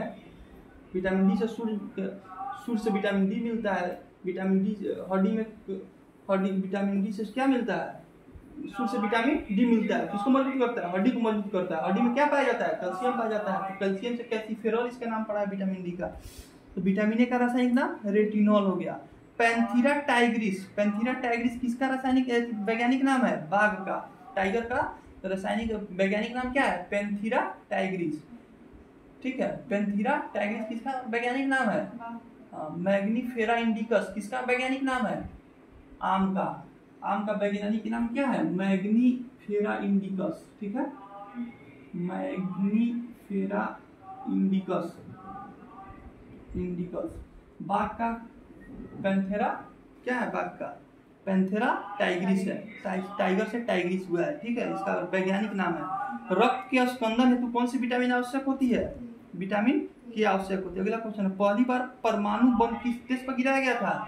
हाँ, हिरोशिमा। पहली बार हिरोशिमा और दूसरी बार नागासाकी। अब इसको डेट भी याद रखना है। 6 अगस्त 1945। दूसरा हो गया 9 अगस्त 1945। दोनों को डेट याद रखना है। पहली बार हिरोशिमा पर, दूसरी बार नागासाकी पर 6 अगस्त 1945। इसके 3 दिन बाद 9 अगस्त 1945 को नागासाकी पर गिराया गया। ठीक है, अगला क्वेश्चन है, ज्वार की उत्पत्ति किस देश से हुई है? सूडान और इथियोपिया से। इंपॉर्टेंट नहीं है। तो अगला क्वेश्चन है, ईस्ट में अलैंगिक जनन किसके द्वारा होता है? मुकुलन और विखंडन द्वारा। ईस्ट में जो अलैंगिक जनन होता है, जनन 2 तरह से होता है। एक लैंगिक होता है, एक अलैंगिक होता है। जनन कितने तरह से होता है? 2 तरह से। एक होता है लैंगिक और एक होता है अलैंगिक होता है। ठीक है, लैंगिक जनन में पुरुष और मादा दोनों की जरूरत होती है। अलैंगिक में एक ही होते हैं, ठीक है, उसमें मादा पुरुष नहीं होता, एक होता है, ठीक है। तो कह रहा है किसका इष्ट क्या है, इष्ट अलैंगिक जन्म करता है। अलैंगिक जन्म में मतलब इष्ट का एक कोशिका हो गया, एक कोशिका से दो कोशिका कैसे बनेगा, इष्ट में एक कोशिका जीव, इष्ट क्या है, एक कोशिका मतलब बहुकोशिकीय जीव है, लेकिन कोई भी चीज का शुरू में एक कोशिका होता है, तो एक कोशिका से वो बहुकोशिकीय तो एक से ज्यादा कोशिका कैसे बनेगा, तो इसमें दोनों से बनता है, मुकुलन और विखंडन। विखंडन होता कहता है टूटना, धीरे धीरे क्या होगा, टूटना, और दूसरा प्रक्रिया होता है मुकुलन, ठीक है, दूसरा प्रक्रिया होता है मुकुलन। तो कह रहा है इष्ट में अलैंगिक जन्म किसके द्वारा होता है, मुकुलन और विखंडन दोनों द्वारा होता है, ठीक है। अगला क्वेश्चन है एलईडी का पूर्ण रूप क्या है, light emitting diode. LED, LED का full form light emitting diode, diode, ठीक है, लाइट इमिटिंग डायोड। एलईडी का फुल फॉर्म क्या होता है, लाइट इमिटिंग डायोड। उत्तल और समतल दर्पण द्वारा निर्मित प्रतिबिंब कैसा होता है, उत्तल और समतल दर्पण द्वारा जो निर्मित आभासी और सीधा, दोनों उत्तल और समतल, समतल दर्पण में तो उल्टा होता है, दूसरे दिया है। चलिए अगला क्वेश्चन इंपॉर्टेंट क्वेश्चन है, जिप्सम से प्लास्टर ऑफ पेरिस बनाने में, जिप्सम क्या कहता है, CaSO4.2H2, ये हो गया, क्या हो जाएगा, जिप्सम, क्या हो जाएगा, जिप्सम हो जाएगा। और इसी को प्लास्टर ऑफ पेरिस बनाएंगे तो CaSO4.12H2O, ये क्या हो जाएगा, प्लास्टर ऑफ पेरिस। तो पहला क्वेश्चन है प्लास्टर ऑफ पेरिस किससे बनता है, जिप्सम से बनता है। क्वेश्चन है जिप्सम से प्लास्टर ऑफ पेरिस बनाने के लिए कितने तापमान की आवश्यकता होती है, इंपॉर्टेंट क्वेश्चन है, कितना डिग्री, 100 डिग्री। अभी तक नहीं पूछा है लेकिन ये सब क्वेश्चन पूछता है एनटीपीसी, ठीक है। जिप्सम से प्लास्टर ऑफ पेरिस बनाने के लिए कितने तापमान की जरूरत होती है, 100 डिग्री सेल्सियस की। भुवनेश्वर उड़ीसा की राजधानी कब बनी, 1948 में, इंपॉर्टेंट नहीं है। ओजोन परत की सुरक्षा कैसे होता है, तो ओजोन परत की सुरक्षा के लिए एक मॉन्ट्रियल प्रोटोकॉल किया गया था, मॉन्ट्रियल प्रोटोकॉल, इसमें सभी देश ने हिस्सा लिया था। इसी प्रोटोकॉल में कहा गया था कि ओजोन परत की सुरक्षा करना है, कि ओजोन परत अगर खत्म हो जाएगा तो सबको क्या हो जाएगा, स्किन कैंसर हो जाएगा। तो क्वेश्चन है ओजोन परत की सुरक्षा कौन करता है, मॉन्ट्रियल प्रोटोकॉल है, ठीक है। अगला क्वेश्चन है गोलीय दर्पण का मुख्य फोकस हमेशा किस चीज पर स्थित होता है, मुख्य अक्ष पर। गोलीय दर्पण का मुख्य फोकस हमेशा किस पर स्थित होता है, मुख्य अक्ष पर। देख लेना है लोकसभा में अधिकतम सदस्य संख्या कितनी होती है, लोकसभा में अधिकतम सदस्य संख्या 552 होती है। इसमें बताए हुए थे हम, उल्टी पढ़ा रहे थे तब। लोकसभा में अधिकतम सदस्य संख्या कितनी हो सकती है, 552। लेकिन नया जो संसद भवन बना है कब तक, 2026 तक। कब तक है, 2026 तक है। नया संसद भवन बना है, उसमें लोकसभा का 88 सीट है और 384 है राज्यसभा का सीट, दोनों को याद रखना है। पूछता है नया संसद भवन में दोनों सीटों का योग पूछेगा तो दोनों को जोड़ देंगे, ठीक है। तो नया जो संसद भवन बना है उसमें लोकसभा का कितना सीट है, 888 और राज्यसभा का 384। क्वेश्चन क्या है कि लोकसभा में अधिकतम सदस्य संख्या कितनी होती है, 552। रिकेट रोग किस विटामिन की कमी के कारण होता है, विटामिन डी के कमी के कारण होता है। अगला क्वेश्चन है भारतीय संविधान में कुल कितने देशों की विशेषता ली गई है, 10। भारतीय संविधान में कुल कितने देशों की विशेषता ली गई है, 10 देशों से की विशेषता लेकर भारत का संविधान बना है। भारतीय संविधान में कुल कितने देशों की विशेषता ली गई है, 10 देशों की विशेषता ली गई है भारत के संविधान में। अगला क्वेश्चन है वायु प्रदूषण का एक प्राकृतिक स्रोत क्या है। वायु प्रदूषण का प्राकृतिक जो आर्टिफिशियल स्रोत तो बहुत सारा है, जैसे मान लीजिए चिमनी से धुआं निकल रहा है, वो भी आर्टिफिशियल है, मानव द्वारा चिमनी बनाया गया है, ठीक है। गाड़ी मानव द्वारा बनाया गया, उससे भी वायु प्रदूषण होता है। लेकिन पूछ रहा है प्राकृतिक साधन कौन सा है वायु प्रदूषण का, इसमें पास ज्वालामुखी विस्फोट। ज्वालामुखी विस्फोट पे बहुत सारा गैस निकलता है, अलग अलग जहरीली गैस निकलती है ज्वालामुखी विस्फोट में, ठीक है। तो कह रहा है क्वेश्चन वायु प्रदूषण का एक प्राकृतिक स्रोत क्या है, ज्वालामुखी विस्फोट है। राष्ट्रीय युद्ध स्मारक कहाँ स्थित है, दिल्ली में। राष्ट्रीय युद्ध स्मारक कहाँ स्थित है, दिल्ली में। युद्ध स्मारक किसको बोलते हैं, इंडिया गेट को बोलते हैं, इंडिया गेट को। युद्ध स्मारक किसको बोलते हैं, इंडिया गेट को। जो 1900 सेकेंड जो वर्ल्ड वार हुआ था, सेकेंड वर्ल्ड वार, पहला वर्ल्ड वार कब स्टार्ट हुआ था, 28 जुलाई 1914। सेकेंड वर्ल्ड वार 1 सितंबर 1939 को स्टार्ट हुआ था। ये चला था 14 से 18 तक चला था, ठीक है। ये चला था 1945 तक चला था, ठीक है, 39 से 45, 6 साल चला था, ठीक है। तो जो क्या क्वेश्चन कह रहा है, राष्ट्रीय युद्ध स्मारक, तो सेकेंड वर्ल्ड वार में जो भारत के लोग जो मारे गए थे, जो ब्रिटेन के लिए लड़ रहे थे, अंग्रेजों के लिए जो भारत के सैनिक जो लड़ रहे थे सेकेंड वर्ल्ड वार में मारे गए, उसी के लिए क्या किया, इंडिया गेट पर युद्ध स्मारक बनाया गया है, ठीक है। इसमें सेकेंड वर्ल्ड वार में, चाइना वार में, पाकिस्तान का 65 का वार था, 71 का चाइना वार था, 71 का पाकिस्तान वाला युद्ध था, 62 का चाइना का युद्ध था, इसमें जितने भी सैनिक मारे गए हैं सबका युद्ध दिल्ली के इंडिया गेट पर उसका नाम लिखा हुआ है। युद्ध स्मारक कहाँ स्थित है, दिल्ली में। अखिल भारतीय मुस्लिम लीग की स्थापना कब की गई थी, 1906 में। 1906 में कहाँ की गई थी, ढाका, ढाका बांग्लादेश में, सलीमुल्लाह खां और आगा खान के नेतृत्व में किया गया था। इंडियन नेशनल आर्मी सेना का संचालक, इंडियन नेशनल आर्मी सेना स्वतंत्रता के समय इंडियन नेशनल आर्मी का गठन किसने किया था, सुभाष चंद्र बोस। भी पढ़ाया हुआ क्वेश्चन है हिस्ट्री में, ठीक है। इंडियन नेशनल आर्मी सेना का गठन किसने किया था, सुभाष चंद्र बोस ने। एमू किस देश की राष्ट्रीय पक्षी है, एमू किस देश की है, ऑस्ट्रेलिया की राष्ट्रीय पक्षी है। ऑस्ट्रेलिया की राष्ट्रीय पक्षी कौन सी हो जाएगी, एमू ऑस्ट्रेलिया की शुतुरमुर्ग जैसा होता है, एकदम बड़ा इतना बड़ा होता है, ठीक है। अगला क्वेश्चन है, सौरमंडल का सबसे बड़ा ग्रह कौन सा है, बृहस्पति है, यानी इसको जुपिटर बोलते हैं। अगला क्वेश्चन है, इसी का उपग्रह है ज्ञानीमेड, जो सौरमंडल का सबसे बड़ा उपग्रह है। भारत की पहली महिला आईपीएस अधिकारी कौन है, किरण बेदी है। भारत की पहली महिला आईपीएस अधिकारी कौन है, किरण बेदी है। पहला आईपीएस ही पूछ रहा है, आईएएस पूछ देता आना जॉर्ज। पहला आईएएस आना जॉर्ज, आईपीएस पूछे तो किरण बेदी। अगला क्वेश्चन है, सापेक्षता का सिद्धांत किसने प्रतिपादित किया था, सापेक्षता का जीवी बताए थे, बताया क्वेश्चन है, आइंस्टाइन का बताया, आइंस्टीन। सापेक्षता का सिद्धांत किसने प्रतिपादित किया था, आइंस्टीन ने। और इनको विद्युत प्रभाव प्रकाश के लिए इनको क्या मिला था, नोबेल पुरस्कार आइंस्टीन को। विद्युत प्रभाव प्रकाश के लिए इनको मिला था, ठीक है। अच्छे से नाम नहीं याद आ रहा है, ठीक है। सापेक्षता का सिद्धांत किसने दिया था, आइंस्टीन ने। भी बताया हुआ क्वेश्चन है। अगला क्वेश्चन है, ठीक है, भारत का सर्वोत्तम कार्यपालक कौन होता है, कार्यपालक सबसे कौन सा होता है, राष्ट्रपति। भारत का सर्वोत्तम कार्यपालक राष्ट्रपति, लेकिन वास्तविक पूछ दे रियल वाला कौन होता है, प्रधानमंत्री होता है। सबसे उच्च भारत का प्रथम नागरिक कौन होता है, राष्ट्रपति। भारत का प्रथम नागरिक राष्ट्रपति। भारत का सर्वोत्तम कार्यपालक कौन हो जाएगा, राष्ट्रपति। लेकिन क्वेश्चन पूछ दे भारत का वास्तविक कार्यपालक कौन हो जाएगा, तब प्रधानमंत्री होगा। अगला, मदर टेरेसा का जन्म कहाँ हुआ था, अल्बानिया में हुआ था। मदर टेरेसा इंपॉर्टेंट क्वेश्चन है, मदर टेरेसा का जन्म कहाँ हुआ था, अल्बानिया। मदर टेरेसा का जन्म कहाँ हुआ था, अल्बानिया देश में हुआ था। अगला क्वेश्चन है, मदर टेरेसा को नोबेल पुरस्कार, शांति का नोबेल पुरस्कार मिला था इनको, ठीक है।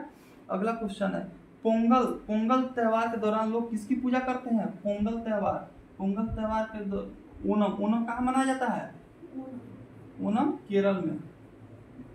ओणम कहाँ मनाया जाता है, केरल में। क्वेश्चन पूछ रहा है, पोंगल के त्योहार के दौरान किसकी पूजा की जाती है, पोंगल त्योहार के दौरान सूर्य की पूजा की जाती है, ठीक है।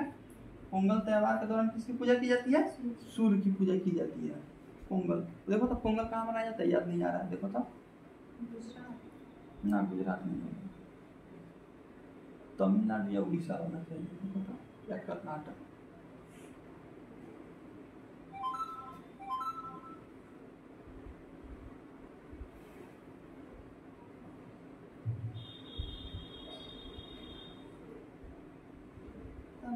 तमिलनाडु। पोंगल कहाँ मनाया जाता है, पोंगल त्योहार कहाँ मनाया जाता है, तमिलनाडु में। ओणम कहाँ मनाया जाता है, केरल में। पोंगल त्योहार में किसकी पूजा की जाती है, सूर्य की पूजा की जाती है। अगला क्वेश्चन है, बुद्ध को ज्ञान की प्राप्ति कहाँ हुआ था, बोध गया में। ज्ञान की प्राप्ति के बाद ही गया का नाम क्या पड़ा, बोध गया पड़ा, ठीक है। अगला क्वेश्चन है, भारत का केंद्रीय बजट कब प्रस्तुत किया जाता है, 1 फरवरी को। केंद्रीय बजट, भारत का केंद्रीय बजट कब प्रस्तुत किया जाता है, 1 फरवरी को। देखो तो 1 अप्रैल होगा का इसका आंसर। भारत का केंद्रीय बजट कब प्रस्तुत किया जाता है,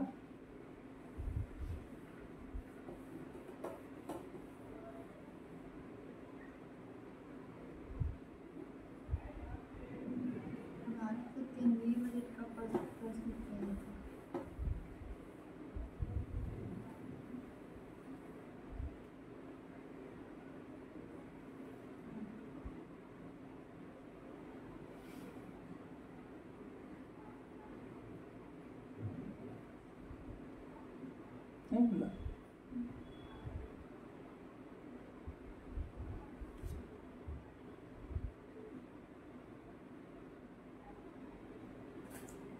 हाँ, 65 फरवरी के पहले। ठीक है, भारत का, इसको याद रख लेना है, भारत का केंद्रीय, वीडियो चल रहा है ना, वीडियो फिर से आ रहा है। केंद्रीय बजट, भारत का केंद्रीय बजट 1 फरवरी को, कब 1 फरवरी को, जो वित्त मंत्री कौन है, निर्मला सीतारमन है। तो भारत का केंद्रीय बजट कब प्रस्तुत किया जाता है, एक ऐसे ही क्वेश्चन एनटीपीसी पूछता है, भारत का केंद्रीय बजट कब प्रस्तुत किया जाता है, 1 फरवरी को। ठीक है, अगला क्वेश्चन, अजंता की गुफाओं किस काल में बनाई गई थी। अजंता की गुफा कहाँ है, महाराष्ट्र में है। अजंता की गुफा, अजंता या एलोरा, अजंता की गुफा कहाँ है, महाराष्ट्र में। कहाँ है, महाराष्ट्र में है। किस काल में बनाया गया था, ये बनाया गया था गुप्त काल में। कब बना था, गुप्त काल में। इसमें तीनों धर्म का, सबसे पहले इसमें बौद्ध धर्म का बना था, उसके बाद इसमें हिंदू धर्म का बना, उसके बाद इसमें जैन धर्म का बना। 1 से 17 तक जो गुफा है किसका है, बौद्ध धर्म का है। अजंता की गुफा का है, महाराष्ट्र में है और गुप्त काल के समय बना था। अगला क्वेश्चन है, ठीक है, राष्ट्रीय दूरवर्ती संविधि एजेंसी का है, नहीं। अगला क्वेश्चन इंपॉर्टेंट क्वेश्चन है। ठीक है, देखो, जब पीरियोडिक जब टेबल बन रहा था तो उसमें सबसे पहले डोबराइनर ने आया है, डोबराइनर, उसके बाद न्यूलैंड, ठीक है, उसके बाद मेंडलीफ, इसको याद कर लेना है।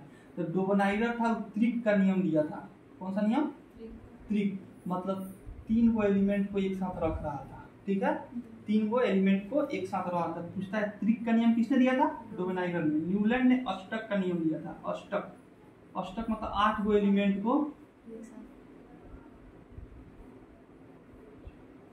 8 एलिमेंट को एक साथ रख रहा था। लेकिन जब मेंडलीफ आया तो परमाणु क्रमांक के आधार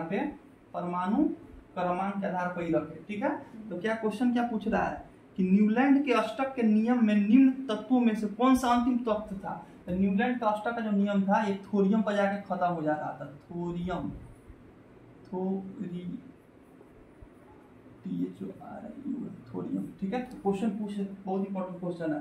डोबराइनर का त्रिक का नियम था, न्यूलैंड का अष्टक का नियम था, मेंडलीफ का परमाणु क्रमांक वाला था। तो अभी हम लोग यूज करते हैं मेंडलीफ का पीरियोडिक टेबल यूज करते हैं। ठीक है, मेंडलीफ का।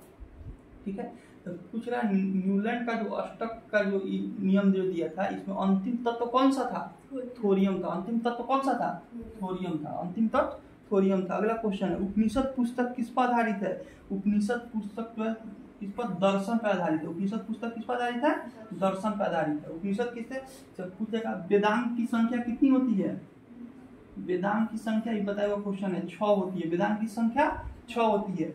महापुराण की संख्या कितनी होती है, महापुराण की संख्या 18 होती है। और उपनिषद की संख्या कितनी है, उपनिषद की संख्या दोनों को गुना कर देंगे, 8 × 48 108 हो। उपनिषद की संख्या कितनी है, 8 गो। ठीक है, वेद कितने हैं, 4 गो। वेदांत कितने हैं, 6 गो। महापुराण कितने हैं, 6 × 3 = 18।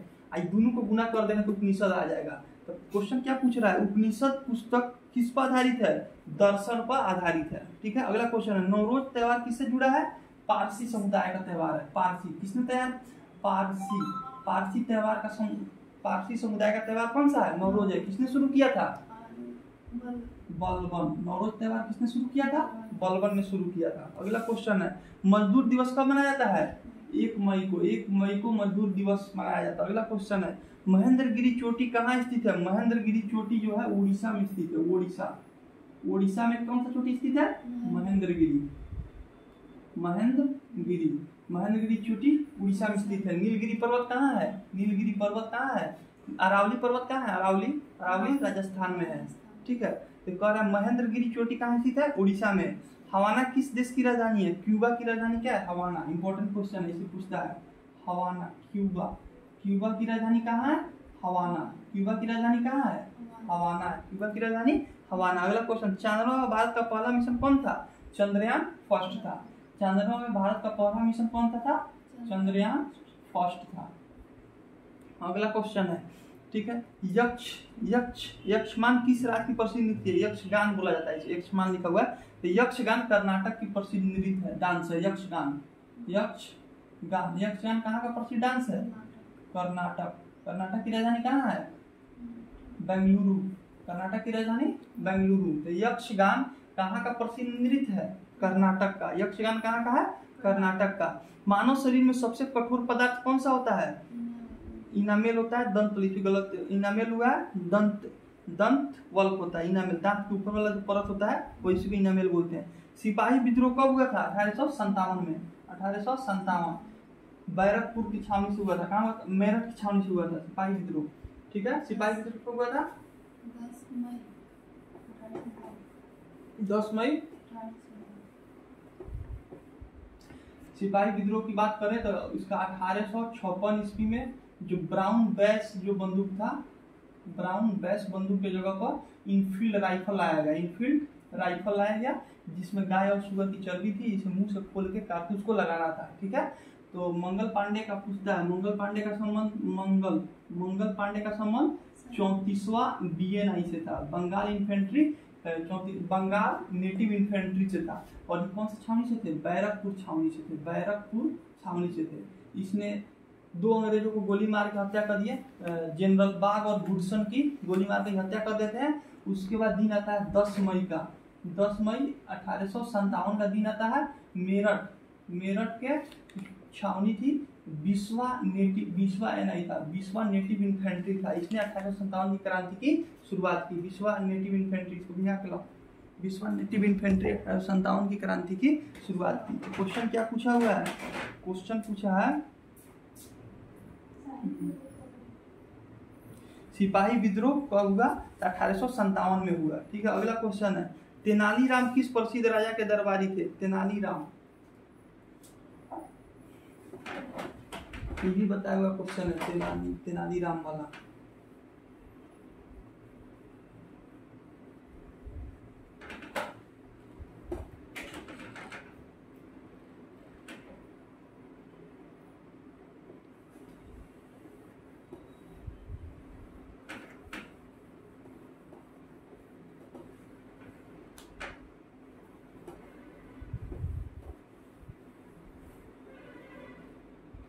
क्वेश्चन है, तेनालीराम किस प्रसिद्ध राजा के दरबारी कवि थे? ठीक है।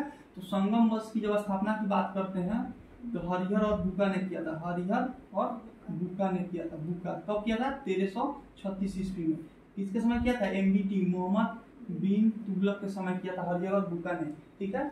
और इसी में कृष्णदेव राय आते हैं। इसी में क्या आते हैं? कृष्णदेव राय। ठीक है। कृष्णदेव राय आते हैं। ठीक है। तो कृष्णदेव राय हैं, इनमें पूछा कृष्णदेव राय की राजकीय भाषा क्या थी? तेलुगु थी। कृष्णदेव राय तमिल भी ऑप्शन में रहता है, इसलिए यहाँ पे ध्यान रखना है, तेलुगु थी। और इनके दरबार में अष्टदिग्गज रहते थे। अष्टदिग्गज, जैसे अकबर के दरबार में 9 रत्न रहते थे। ठीक है। जैसे अकबर के दरबार में 9 रत्न, ठीक है, मुलादू प्याजा अफजल था सब। ठीक है। 9 गो रत्न रहते थे। इसी कृष्णदेव राय के दरबार में अष्टदिग्गज रहते थे जो तेलुगु कवि थे। उसी में ये कौन थे? तेनालीराम थे। क्वेश्चन है, तेनालीराम किसका प्रसिद्ध कवि थे? कृष्णदेव राय के। ठीक है। अगला क्वेश्चन है, गंडक नदी किसकी सहायक नदी है? तो गंडक जो नदी है गंगा की सहायक नदी। गंडक नदी किसमें जाकर मिलती है? सोनपुर में जाएंगे तो गंगा, गंडक और सोन। ठीक है। गंगा, गंडक और सोन नदी। ठीक है। पाटलिपुत्र जो शहर बसा था इसी तीनों नदियों के किनारे पर बसा था। जहाँ तीनों नदी आके मिलती है, कहाँ बस मिलती है? सोनपुर में मिलती है। और इसी तीनों नदी के किनारे सोनपुर मेला, सोनपुर का हरिहर मेला लगता है। ठीक है। इसी तीनों नदी के किनारे था। गंगा, गंडक, सोन, जो गंडक और सोन है ये जाके किसमें मिलती है?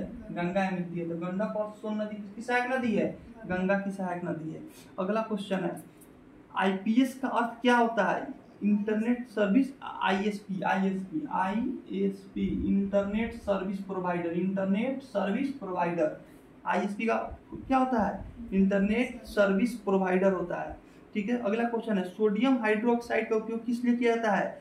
तो sodium hydroxide Na, sodium hydroxide का OH होता है, दोनों पे इस हो जाता है +1 चार्ज, इसमें होता है -1 चार्ज, दोनों चार्ज एक तो नहीं लिखा जाता है, सीधे सोडियम हाइड्रोक्साइड का फॉर्मूला क्या हो जाएगा, NaOH हो जाएगा। तो सोडियम हाइड्रोक्साइड का उपयोग किसी कृत्रिम वस्त्र रेशे बनाने के लिए किया जाता है, इसको याद रख लेना है। ऐसे पढ़ा हुआ है सब केमिस्ट्री में। ठोस को सीधे वाष्प में परिवर्तित होना क्या कहलाता है, ऊर्ध्वपातन कहलाता है, बता चुके हैं। अगला क्वेश्चन है, विश्व का एकमात्र तैरता हुआ राष्ट्रीय उद्यान कहाँ है, ये भी बताया हुआ क्वेश्चन है। विश्व का एकमात्र तैरता हुआ राष्ट्रीय उद्यान,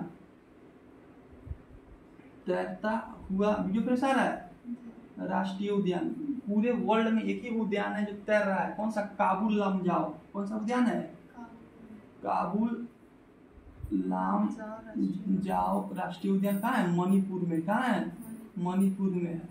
काबुल लामजाओ राष्ट्रीय उद्यान कहाँ है, मणिपुर में। पूछेगा एकमात्र तैरता हुआ राष्ट्रीय उद्यान कहाँ पे है, मणिपुर में है। काबुल लामजाओ राष्ट्रीय उद्यान मणिपुर। इसी में तैरता हुआ ATM पूछेगा कि किस नदी में, किस राष्ट्रीय उद्यान में तैरता हुआ ATM खोला गया है, काबुल लामजाओ।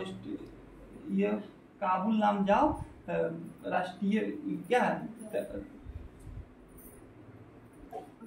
टाइगर उद्यान है, मणिपुर में है, इसको याद रखना है। चलिए, हड़प्पा किस नदी के किनारे है, हड़प्पा रावी नदी। हड़प्पा किस नदी के किनारे है, रावी नदी के। मोहनजोदड़ो किस नदी के किनारे है, सिंधु नदी। इसको याद रखना है, मोहनजोदड़ो सिंधु नदी, हड़प्पा रावी नदी। हड़प्पा की खोज किसने किया था, RD बनर्जी। RD बनर्जी कब किया था, 1921 में। राखल दास बनर्जी 1921 में। सिंधु का खोज कब हुआ था, 1900। मोहनजोदड़ो का खोज कब हुआ था, 1922 ईस्वी में। किसने किया था, नहीं इसका दायराम साहनी होगा।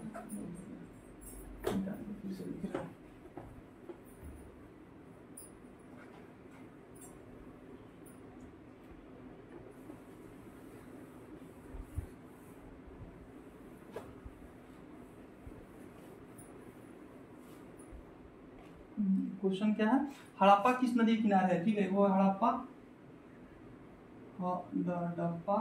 और एक हो गया मोहनजोदड़ो। हड़प्पा किस नदी के किनारे है, रावी नदी के किनारे। बताया हुआ क्वेश्चन है। मोहनजोदड़ो सिंधु नदी के किनारे है, सिंधु। इसका खोज 1921 में हुआ था, 1921 में। इसका खोज 1922 में हुआ था। इसका खोज दायराम साहनी ने किया था, दायराम साहनी ने किया था। इसका RD बनर्जी, राखल दास बनर्जी ने इसका खोज किया था, ठीक है। दोनों को याद रखना है, ठीक है। मोहनजोदड़ो को मृतकों का टीला कहते हैं। अगला क्वेश्चन है, आदिवासी शब्द कबीलों के लिए पहली बार उपयोग किसने किया था, इंपॉर्टेंट क्वेश्चन आ गया। आदिवासी शब्द कबीलों के लिए पहली बार, कबीलों को आदिवासी शब्द किसने कहा था। पहले क्या होता था, जन होता था, जन। जब एंशिएंट में जाएंगे तो जन, ठीक है। जन से धीरे धीरे जब बड़ा हुआ, बहुत लोगों का जब ग्रुप हो गया, उसको क्या बोलेंगे, कबीला बोलेंगे। कबीला से जनपद बनेगा, जनपद से महाजनपद बनेगा। जो अंगुत्तर निकाय बौद्ध धर्म और भगवती सूत्र जैन धर्म के 16 महाजनपदों का उल्लेख किया गया, बताए हुए हैं, ठीक है। तो कबीला को आदिवासी कह के कौन सा संबोधित किया, आदिवासी कह के महात्मा गांधी, महात्मा गांधी ने किया था। महात्मा गांधी भारत कब आए थे, 9 जनवरी 1915 को आए थे, इसलिए 9 जनवरी को प्रवासी दिवस मनाते हैं। चंपारण सत्याग्रह कब हुआ, 1917 में, ठीक है। साबरमती आश्रम की स्थापना 1916 में। खेड़ा मिल आंदोलन 1918 में। पहली बार खेड़ा गुजरात में ही महात्मा गांधी भूख हड़ताल किए थे, इसको याद रखना है। अगला क्वेश्चन है, स्वेज नहर का निर्माण कब किया गया, 1869 में। स्वेज नहर का निर्माण कब किया गया, 1869 में, इसको भी याद रखना है। स्वेज नहर का निर्माण 1869 में। अगला क्वेश्चन है, किस राजा के शासन काल में गंधार शैली तथा मथुरा शैली का विकास हुआ, ये बताया। कुषाण वंश में पढ़ा रहे थे, कुषाण वंश याद रहता था, इतना देर थोड़ा लगता वीडियो बनाने में, तो याद नहीं है, ठीक है। सब टिप्स बताना पड़ता है, आधा घंटा वीडियो बन जाता है 100 कुछ के। कह रहा है कि किस राजा के शासन काल में गंधार शैली और मथुरा शैली, गंधार शैली, गंधार शैली सब पढ़ाया हुआ क्वेश्चन है। गंधार शैली और मथुरा शैली, मथुरा शैली, गंधार शैली और मथुरा शैली का विकास। एक राजा था, कश्मीर का राजा था, कुषाण वंश का कनिष्क था, कनिष्क। पूछेगा कुषाण वंश का संस्थापक कौन किया, कुरुलकल्पिस। इसी भी पढ़ाया हुआ क्वेश्चन है हिस्ट्री में। हिस्ट्री का वीडियो रिवीजन की है, फोटो कॉपी, रिवीजन करोगे तब ना मालूम चलेगा। कुषाण वंश का संस्थापक पुलुकल था और इसका प्रतापी शासक था कनिष्क। इसी का द्वितीय राजधानी मथुरा था, ठीक है। और इस सातक मथुरा जो था, सातक नामक ऊनी वस्त्र, सूती वस्त्र के लिए विख्यात था मथुरा, ठीक है। तो गंधार शैली और मथुरा शैली दोनों में क्या हुआ, गंधार शैली और मथुरा शैली में बुद्ध का एक प्रतिमा बनाना स्टार्ट किया। अपने राज्य में कहा कि बुद्ध का प्रतिमा बनना चाहिए, गंधार शैली और मथुरा शैली में, ठीक है। तो किससे संबंधित है, कनिष्क से संबंधित है। कुषाण वंश का संस्थापक था। इसी समय में चौथी बौद्ध संगति 51 ईस्वी में होता है कुंडलवन कश्मीर में, जिसके अध्यक्ष होते हैं वसुमित्र और उपाध्यक्ष होते हैं अश्वघोष, ठीक है। इसको याद रखना है, सब पढ़ाया हुआ क्वेश्चन है। अगला का पुष्यमित्र शुंग किस जाति के थे? पुष्यमित्र जो शुंग था ये ब्राह्मण जाति का था। किस जाति का था? ब्राह्मण जाति का था। पुष्यमित्र शुंग किस जाति का था? ब्राह्मण। जब एंशिएंट हिस्ट्री पढ़ेंगे तो दो गो ऐसा राजा बनेगा जो ब्राह्मण है। एक तो शुंग वंश, एक हो जाएगा कण्व वंश, ठीक है। कण्व वंश, ठीक है। शुंग वंश और कण्व वंश, ठीक है। कण्व वंश का संस्थापक वासुदेव, कण्व वंश का संस्थापक वासुदेव है और शुंग वंश का संस्थापक पुष्यमित्र शुंग है। ये दोनों कौन सा वंश है? ब्राह्मण वंश है, शुंग वंश और कण्व वंश, ठीक है। इसको याद रखना है, ठीक है। तो पुष्यमित्र शुंग किस जाति से था? ये ब्राह्मण जाति से था। खिलाफत आंदोलन किसने शुरू किया था? ठीक है, खिलाफत आंदोलन मोहम्मद अली और शौकत अली। खिलाफत आंदोलन मोहम्मद अली और शौकत अली, पढ़ा हुआ क्वेश्चन है। शौकत अली बंधु ने खिलाफत आंदोलन शुरू किया था, मोहम्मद अली और शौकत अली। बाद में खिलाफत आंदोलन 1 अगस्त 1920 ईस्वी को असहयोग आंदोलन में बदल गया, असहयोग आंदोलन में बदल गया। और इसके नेतृत्व कौन कर रहे थे? महात्मा गांधी कर रहे थे। भी पढ़ा हुआ क्वेश्चन है। खिलाफत आंदोलन मोहम्मद अली और शौकत अली, ठीक है। अगला क्वेश्चन है उस्ताद अजमद खां किस वाद्ययंत्र से संबंधित है? अजमद खां सरोद, अजमद खान। उस्ताद अजमद खान कौन सा वाद्ययंत्र बजाते थे? सरोद बजाते थे, ठीक है। उस्ताद अजमद अली खान कौन से किस वाद्ययंत्र से संबंधित है? सरोद से संबंधित। अगला क्वेश्चन है किस संविधान संशोधन द्वारा लोकसभा की संख्या 525 से बढ़ाकर 545 कर दी गई? ठीक है, ये संविधान संशोधन कौन सा इंपॉर्टेंट है, लेकिन पूछ दिया था इंपॉर्टेंट हो गया है। कौन सा? 31वां संविधान संशोधन। इसको याद रख लेना है, एक दो बार वीडियो देखोगी याद हो जाएगा सब क्वेश्चन। जो नहीं याद है वीडियो देखते समय उसको लिखिए, ठीक है, फास्ट लिखिए। अब समय नहीं है राइटिंग बिठा के लिखने का, ठीक है। ऐसा लिखिए कि तुमको समझ आ जाए, तुमको पढ़ना है तो। क्वेश्चन है कौन सा संविधान संशोधन लोकसभा की सीट 525 से बढ़ाकर 545 कर दी गई थी? ये था 31वां संविधान संशोधन था। 31वां संविधान संशोधन में लोकसभा की सीट 525 से बढ़ाकर 545 कर दी गई। मद्रास की स्थापना किसने किया था? ये पढ़ा हुआ क्वेश्चन है, फ्रांसिस डे मद्रास की स्थापना किया था और मद्रास को अपना राजधानी भी बनाया था। मद्रास की स्थापना फ्रांसिस डे ने किया था और इसकी अपनी राजधानी भी बनाया था। अगला क्वेश्चन है, ठीक है, भारत का कौन सा मैदान कछारी मिट्टी से आच्छादित है? उत्तरी मैदान। भारत का जो उत्तर का जो मैदान है, उत्तर का मैदान ऊपर वाला जो मैदान है, जब भारत की जब मैप बनाएंगे, ऐसे भारत की जो मैप बनाएंगे तो ऊपर का जो मैदान है कछारी मतलब क्या होता है? तो इसको बोलते हैं खादर मृदा बोलते हैं। जैसे यहाँ पे उत्तर भारत में क्या है, यहाँ पे हिमालय पहाड़ है, हिमालय से जो नदी आती है क्या है? हिमालय पहाड़ क्या है? उठा हुआ है। तो वहाँ से जो नदी आती है तो अपने साथ गाद को लेके आती है, ठीक है। अपने साथ जमीन के जो ऊपर भाग का जो मिट्टी होता है उसको बोलते हैं गाद, उसको लेके आती है, उसी को बोलते हैं कछारी मिट्टी, ठीक है। उत्तर के मैदान में है, ठीक है। अगला क्वेश्चन है, इलेक्ट्रॉन की खोज किसने की थी? जे थॉमसन ने किया था। उष्ण कटिबंधीय सदाबहार वन किस राज्य में पाया जाता है? उष्ण कटिबंधीय सदाबहार वन केरल में पाया जाता है। कहाँ पाया जाता है? केरल में। उष्ण मतलब क्या होता है? उसने बताया था, शुष्क मतलब ठंडा, उष्ण मतलब गर्मी। तो जितना साउथ में जाएंगे गर्मी ज्यादा पड़ता है, इसलिए साउथ के लोग क्या होते हैं? काले होते हैं, ठीक है। तो उष्ण कटिबंधीय सदाबहार वन जो हमेशा बंद रहे, सदाबहार मतलब क्या होता है? हमेशा रहे, वो जल्दी मतलब सूखे उखे नहीं, उसी को बोलेंगे उष्ण कटिबंधीय सदाबहार वन। इसमें वर्षा भी जगह टाइम पर वर्षा होती रहती है, ठीक है। तो उष्ण कटिबंधीय सदाबहार वन केरल में पाया जाता है। पालक के पत्ता में किसका समृद्ध होता है? आयरन।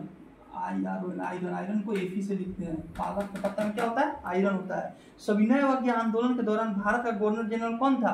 तो इरविन था, लॉर्ड इरविन था। सविनय अवज्ञा आंदोलन 1931 में चला था, इरविन था।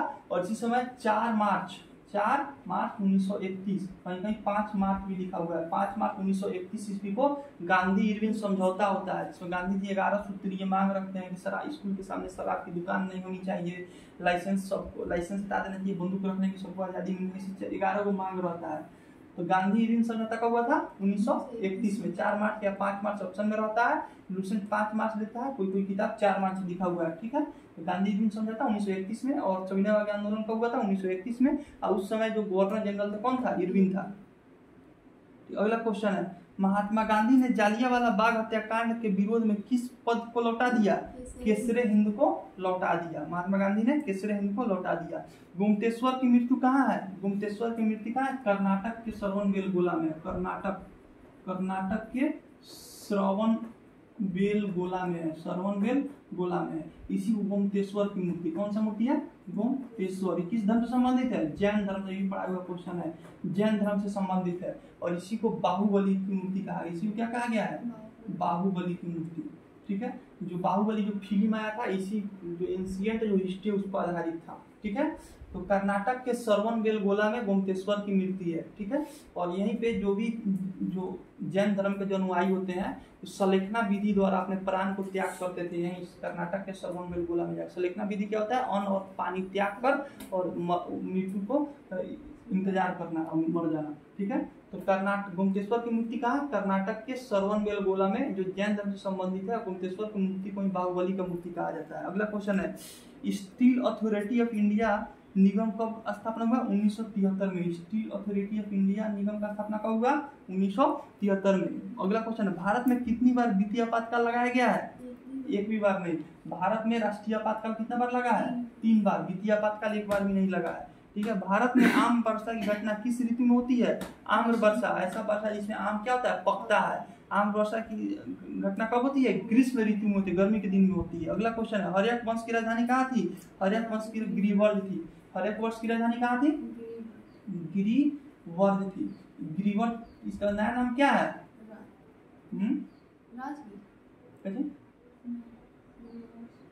कहाँ गए थे हम लोग घूमने? राजगीर। गिरिवर्ध का नया नाम क्या है? राजगीर। तो हर्यक वंश का राजधानी कहाँ थी? गिरिवर्ध थी। हर्यक वंश का संस्थापक कौन है? बिंबिसार। हर्यक वंश का संस्थापक बिंबिसार। भी पढ़ाया हुआ क्वेश्चन है। अगला क्वेश्चन, अकबर के लोकप्रिय राजस्व मंत्री कौन था? टोडरमल ना था, गलत का हुआ। अकबर का जो लोकप्रिय राजस्व मंत्री था वो कौन था? टोडरमल था। टोडरमल था, ठीक है। अगला क्वेश्चन है, कौन सा लेंस आंख की भांति कार्य करता है? ये भी गलत चेक हुआ है। उत्तल लेंस। कौन सा लेंस? आंख में कौन सा लेंस होता है? उत्तल लेंस होता है, ठीक है। अगला क्वेश्चन है, पेशियों में अस्थि को कौन जोड़ता है? ठीक है, पेशियों में अस्थि को, देखो bone to bone, BON, bone to bone. एक होता है bone to muscle, bone to muscle, ठीक है। हड्डी को, हड्डी जोड़ को क्या कहते हैं? 2 हड्डी जो जुड़ता है उस जोड़ को क्या कहते हैं? और हड्डी के साथ पेशी यानी मसल जुड़ता है तो क्या कहते हैं? ठीक है, तो याद रखना है बीबी लाल, बी से बोन, बीबी लाल। तो लाल हो जाएगा लिगामेंट। तो बोन से जो बोन जुड़ता है उसको क्या बोलते हैं? लिगामेंट बोलते हैं, ठीक है। और बोन से जो मसल जुड़ता है उसको टेंडन बोलते हैं। क्वेश्चन क्या पूछ रहा है? पेशी और अस्थि, यानी एक हड्डी है और एक मसल है। और टेंडन को हिंदी में क्या लिखा है? स्नायु लिखा हुआ है। क्या लिखा हुआ है? स्नायु। ऐसे इंग्लिश क्वेश्चन पेपर में वहाँ पे ऊपर ऑप्शन रहता है कि उसको, मान लीजिए कोई क्वेश्चन हिंदी में है, मन किया इसका इंग्लिश जानने के लिए, तो ऊपर ऑप्शन रहता है कोना में, दाहिने साइड कोना पर, उसमें क्लिक करके इंग्लिश कर लेंगे तो वो क्वेश्चन इंग्लिश में हो जाएगा। फिर उसको क्लिक करके हिंदी कर देंगे, फिर वो हिंदी में हो जाएगा, ठीक है ना। देख लेना है। यहाँ पे बीबी लाल याद रखना है, बोन टू बोन लिगामेंट, और बोन टू मसल टेंडन हो जाता है, इसको याद रखना है। टेंडन को स्नायु लिखा हुआ है, ठीक है। एरोपोनिक्स क्या है? एरोपोनिक्स भी गलत चेक हुआ है। एरोपोनिक्स क्या है? हवा में पौधों को उगाना एरोपोनिक्स बोलते हैं। एरो मतलब एयर, ठीक है, पोनिक्स मतलब पौधे को उगाना। हवा में पौधों को उगाना क्या बोलते हैं? एरोपोनिक्स बोलते हैं। किस खनिज को झूठा सोना कहा जाता है? ये भी गलत चेक हुआ। सब गलत का चेक की है, सब एक चेक कर लिया पहले वाला। किस खनिज को झूठा सोना, iron pyrites, IRON, iron pyrites, इसको झूठा सोना या मूर्खों का सोना कहते हैं। इसको क्या बोलते हैं? मूर्खों का सोना बोलते हैं। मूर्खों का सोना या झूठा सोना बोलते हैं, झूठा सोना बोलते हैं। आयरन पाइराइट्स, आयरन ऑप्शन नहीं, सिर्फ पाइराइट्स है, ठीक है। तो क्वेश्चन क्या है, किस खनिज को झूठा सोना कहते हैं? पाइराइट्स को झूठा सोना कहते हैं। इसको मूर्खों का सोना या झूठा सोना कहते हैं, आयरन पाइराइट्स को कहते हैं, ठीक है।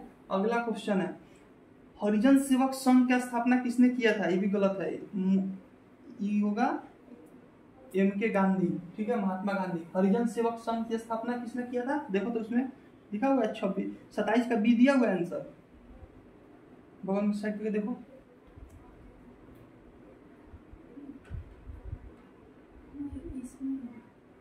अच्छा, तो हरिजन सेवक संघ का स्थापना किसने किया था? ये महात्मा गांधी ने। हरिजन सेवक संघ का स्थापना किसने किया था? महात्मा गांधी। हरिजन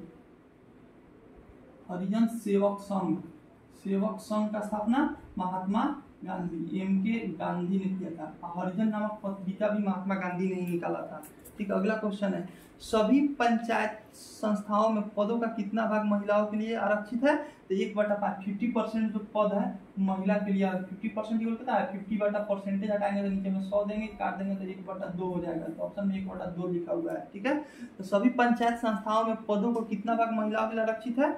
अब पता नहीं, इसका 1/5 होगा, 1/3 होगा, देखना पड़ेगा। देखो तो मोबाइल रखी है, हाँ, ये सभी